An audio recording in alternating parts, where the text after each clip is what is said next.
ever lied? What happens after someone dies? You ever stolen anything? Trust was right.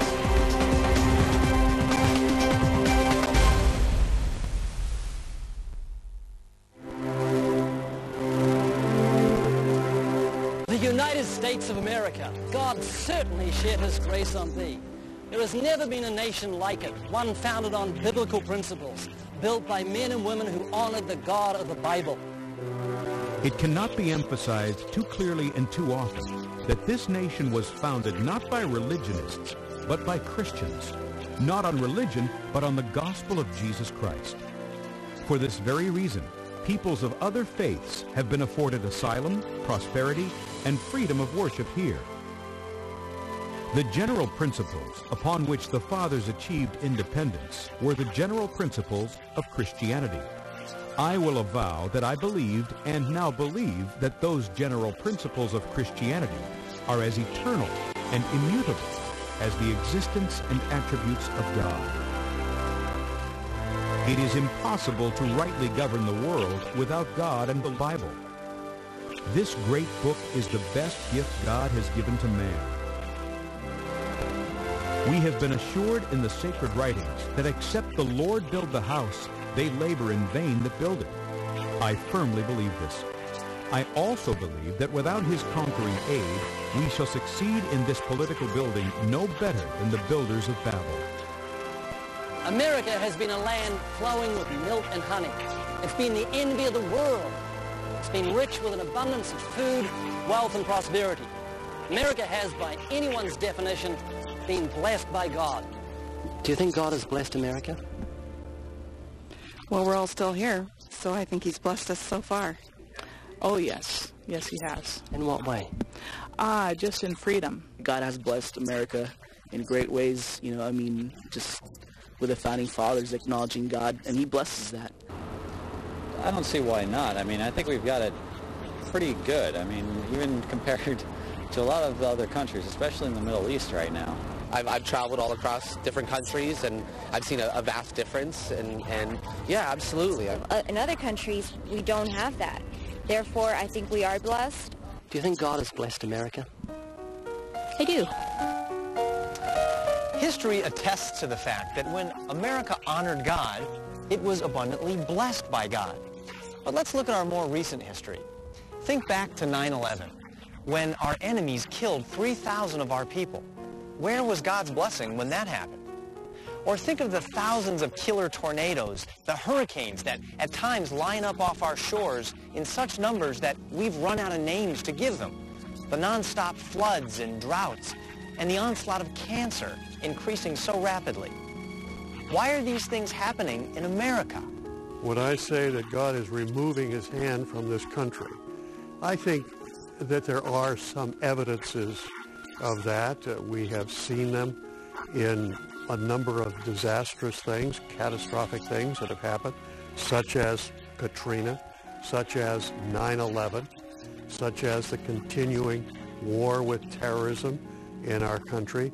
And in such ways as this, we see that God appears to be removing his hand of protection.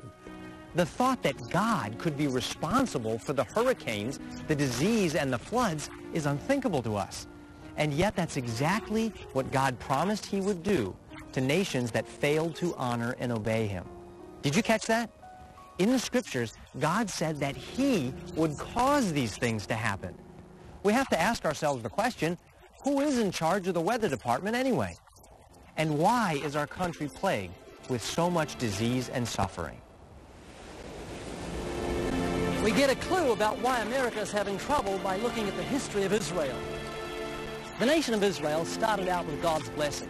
And God promised that nation that if they would honor and obey him, they'd have a land flowing with milk and honey. He'd bless them with good health and prosperity. He'd bless their crops, their cattle and sheep, their newborn children, the weather and their economy.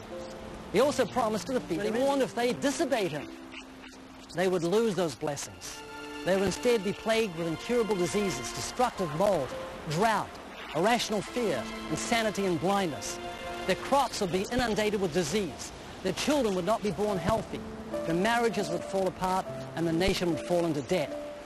God also warned that their enemies would overtake them and he'd scatter them throughout the nations. All this would happen because they refused to serve and fear the God who had blessed them with abundance.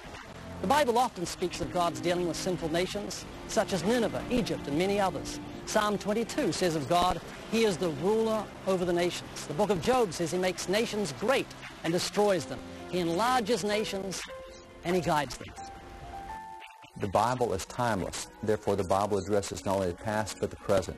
Just as we know that salvation extends not only from the time that it was given 2,000 years ago, it's current today, the same is true for nations.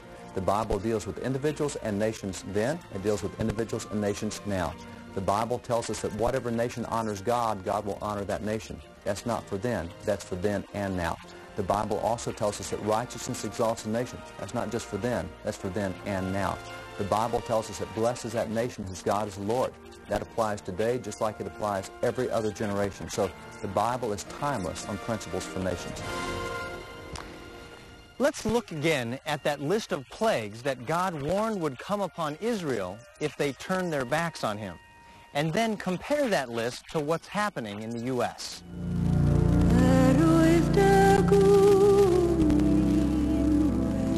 If you've suspected there's been an increase in cancerous diseases in America, you're right. Each year in the U.S., there are more than 189,000 new cases of prostate cancer and 200,000 cases of breast cancer. Over 2,300,000 Americans will get cancer in the next year, many of whom will be children. Why the increase? No one knows for sure. Cancer isn't our only dilemma. Back in 2005, healthcare spending in the United States reached $2 trillion. That's $2,000 billion. That's $700 per person, more than 8 times the $246 billion spent in 1980. We've become a very sick nation, and we're getting sicker.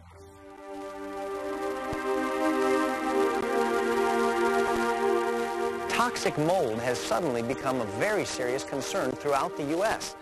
Recently, 50,000 new insurance claims involving mold were made in Texas alone.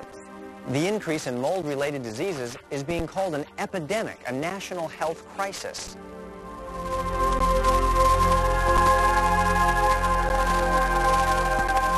ABC News recently published an article titled, "More than 60% of U.S. in drought." As a direct result of drought, forest fires throughout the U.S. have increased. Why are we having all the catastrophes that are often referred to by the secular media as being of biblical proportions?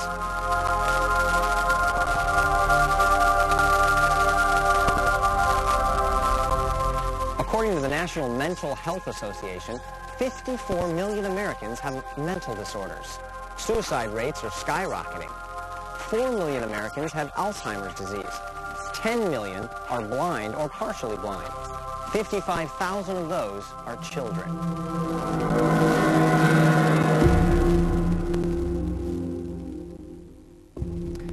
The USDA's National Animal Health Monitoring System estimated a $200 to $250 million loss to the dairy industry alone because of disease. Again, no one can put their finger on why these things are happening.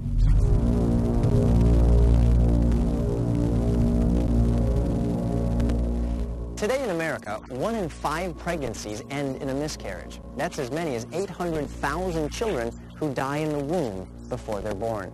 And that's not including abortions.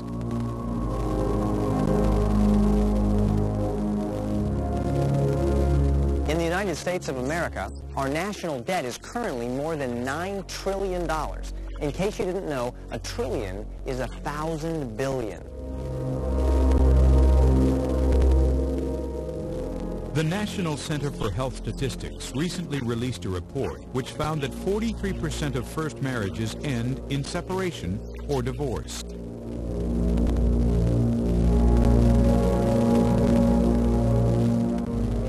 There are currently as many as 20 million illegal aliens in America.